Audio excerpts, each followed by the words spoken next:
Welcome back to the Homeowner's Cookbook. Today we're going to do a quick unboxing of the Makita RT0701C compact router.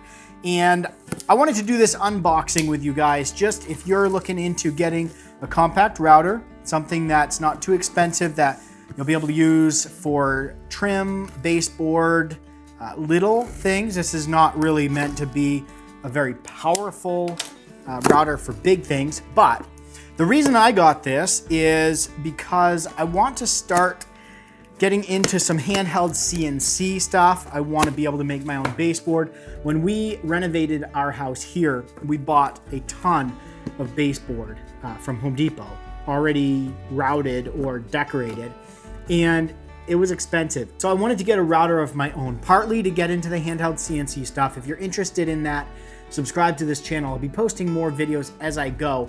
I also want to build some custom French doors for my new office studio downstairs.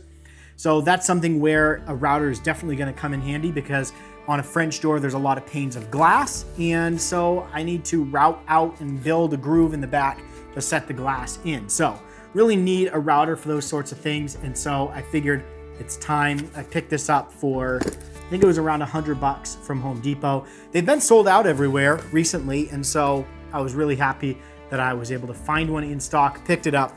And so what we've got here is manual, warranty information, all of that. We're gonna set that aside. And pretty simple, we've got the router itself. This is my first time opening the box.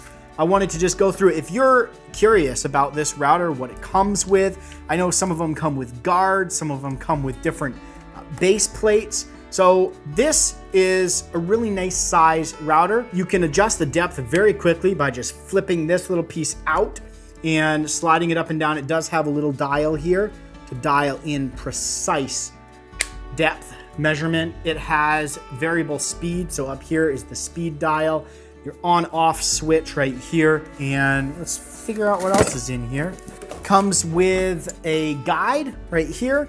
And this can be used, butted up against the edge of something, and use that so that the router stays in a straight line. You can get a couple of different types of router bits. One has a guide built onto the end of the bit itself, so it'll only go so far into the wood. And then there's also carving bits and those sorts of things with no guard that you can actually set down and you can carve out wood. That's my plan. Comes with a couple of wrenches here. So to put the guide on this, on the very back, there's a knob that you can loosen. I'm actually gonna take this wing nut off here.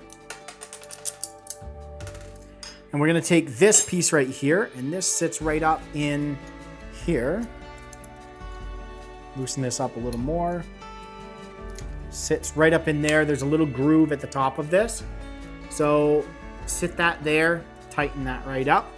And you have a couple options with this guide, right? So you can put it here. So maybe you're routing and you want this to be maybe the side of a door. So you can come down. So that's what I'll do is I'll have my bit here, and I'll have this right over here against the edge of the door right here. And that way when I run it, I can run it right across here. That's one way to do it. The other way that we can do this is we could flip it over like this, and we could actually push it against, we could clamp maybe a 2x4 or something, and we could run it along there like that. The other option would be to just clamp a board that would sit the perfect width between the blade and the edge if you need something that's really narrow. So a couple of different options with the guide, and I'm sure there's other guides you can get out there. So I'll be looking into that, and pretty easy to adjust. The other thing it comes with are the wrenches, and these wrenches are to replace or change out the router bit. So overall, this feels really good. I picked it up at the store, made sure I liked the way it felt. I wanted something that was small enough that I could do some CNC carving, making some signs, and I'm just gonna freeform it. So what I'm gonna do is hold it. There's an opening right here. Hold it there and just follow my groove. I'll be using the guide for any straight lines or anything like that. And then what I'll probably also do is hook up my shop vac to either suck or blow away any chips so that I can actually see what I'm carving. I'll get more into that in a later video. If you haven't and you're interested, make sure you subscribe so you don't miss those videos when they come out. Thanks for watching. If you've got questions on this router, let me know in the comments below. I'll be happy to answer those as I'm able to. And I will talk to you guys soon.